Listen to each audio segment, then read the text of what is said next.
Hello students, welcome to the English classes for classes 11th.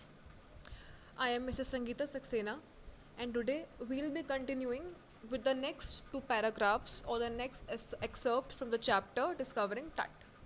In the last turn, we did till the part where the mummy was going to be resurrected from the tomb once again, and it was going to be put inside the CT scanner, and the environment was very dangerous. There were ghastly clouds everywhere and the wind was blowing too hard. It was kind of a storm. So let's go ahead. All afternoon, the usual line of tourists from around the world had descended into the cramped, rock cut tomb, some 26 feet underground, to pay their respects. They gazed at the murals on the walls of the burial chamber and peered at Tut's glided face, the most striking feature of his mummy shaped outer coffin lid.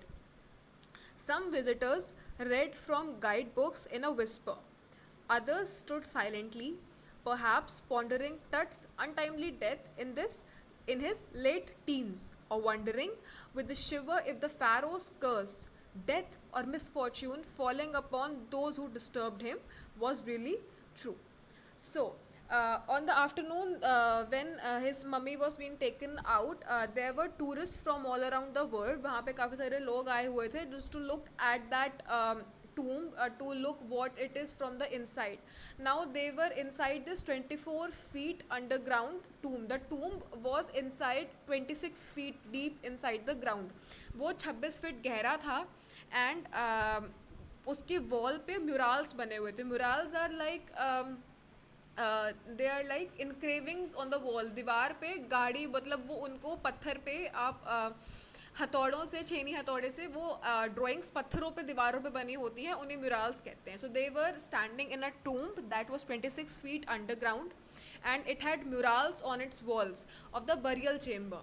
जहाँ पे burial chamber is the chamber जहाँ पे किसी इंसान को गाढ़ा जाता है, दफनाया जाता है, उसको बरियल चेम्बर कहते हैं. तो वहाँ पे उसकी वॉल्स पे म्यूरल्स बनी हुई थी एंड सब लोग तट के फेस पे देख रहे थे, जो कि उसका जो कॉफिन की लिड थी, जिस ताबूत में उसे रखा गया था, उसकी लिड पर तूतनखामेन टट का फेस बनाया गया था. और वो सबसे ज़्यादा स्ट्राइकिंग फीचर था उस ममी का. सबसे ज़्यादा जो अट्रैक्शन ग्रैब करता था वो उस ममी का फेस था. Some visitors read from guide books in a whisper.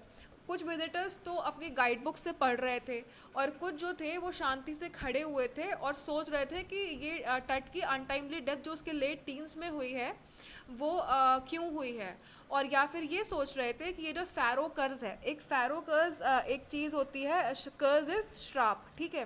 तो एक ऐसा कर्ज फेमस है कि अगर आप कभी भी किसी भी फ़ैरो की मम्मी को उनको डिस्टर्ब करोगे तो फिर डेथ या मिसफॉर्च्यून होगी, मतलब आपके साथ कुछ बुरा होगा या फिर आपकी डेथ हो जाएगी. ये एक कर्ज है जो कि फ़ैरोज़ को डिस्टर्ब करने पे आप पे लगता है. और ये लोग सोच रहे थे कि क्या ये बात ट्रू है.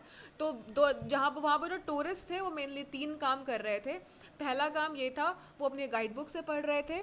दूसरा काम ये था, वो ये सोच रहे थे कि इसकी डेथ कैसे हुई होगी. तीसरा ये था कि वो लोग ये सोच रहे थे कि ये जो कर्ज है वो सच है कि नहीं है.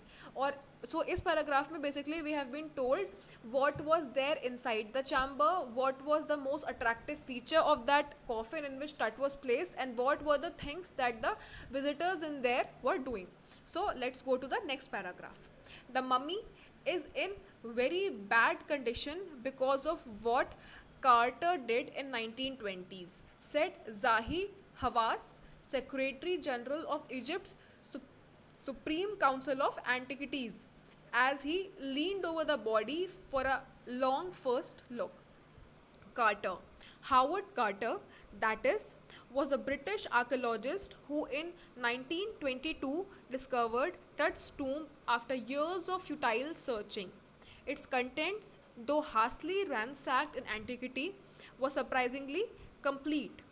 They remain the richest royal collection ever found and have become part of the pharaoh's legend. Stunning artifacts in gold, the eternal brilliance meant to guarantee resurrection caused a sensation at the time of the discovery and still get the most attention. But Tut was also buried with everyday things he'd want in the afterlife: board games, a bronze razor, linen undergarments, cases of food and wine. So, Zahi Hawass, who was the secretary general of Egypt supreme council of antiquities, तो जो ये Egypt का secretary general था, एंटिकिटीज़ का जो supreme council था उसका जो जनरल सेक्रेटरी था इजिप्ट का, उसका नाम था जाही हवास। तो वो अपने एक स्टेटमेंट में कहता है कि the mummy is in very bad condition because of what Carter did in 1920s। ये जो मम्मी की कंडीशन बहुत ख़राब है because there was an archaeologist named Howard Carter जिसने कि in the early 1920s, to be precise 1922 में ये मम्मी डिस्कवर करी थी। और उसकी वजह से जब उसने इसको जब उसने इसको डिस्कवर करा तो उसकी हरकतों की वजह से whatever he did to it, ये मम्मी की कंडीशन बहुत ही ख़राब है। ठीक है, नेक्स्ट जैसे ही next what happens, Howard Carter was a British archaeologist. Howard Carter British का एक वो आर्कियोलॉजिस्ट था। आर्कियोलॉजिस्ट पुरातत्व विभाग के जो लोग पुरानी चीज़ों को देखते हैं, उनको प्रिजर्व करते हैं, उन्हें आर्कियोलॉजिस्ट कहा जाता है।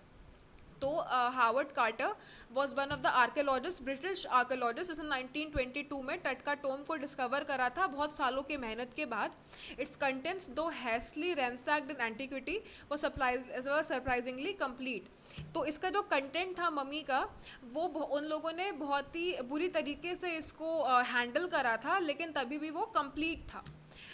They remain the richest royal collection ever found and have become part of Pharaoh's legends. So जब टट की मम्मी इन्होंने डिस्कवर करी तो ये जो कलेक्शन था ना, ये टिल डेट सबसे रिचेस्ट कलेक्शन था जो कि फ़ैरो कलेक्शन में जा कर के ऐड हुआ था। मतलब कि जितने भी फ़ैरोस थे, जितने भी इजिप्शियन राजास थे इस डायनेस्टी के, इसमें जितने भी राजा डिस्कवर किए गए थे, उनकी जितनी भी ग्रेव्स मिली थी, उनमें से टट की जो ये जब टट डिस्कवर हुआ था, टट का जब टूम डिस्कवर हुआ था, तो ये सबसे ज़्यादा रिचेस्ट कलेक्शन था जो कि फ़ैरोस के अंडर जितने भी कलेक्शंस हुए हैं उनमें पाया गया हो। This was the most fascinating and one of the richest discoveries ever made. So they remain the richest royal collection ever found and have become part of the Pharaoh's legend. Stunning artifacts in gold, the eternal brilliance meant to guarantee resurrection. सो जो उनको artefacts मिले थे, artefacts are the antique से जो चीज़ें पुरानी आपको मिलती हैं, गोल्ड की जो थी, उनकी ब्रिलियंस, उनकी चमक जो थी बहुत ही अच्छी थी। And they meant to guarantee resurrection, cause a sensation at the time of discovery.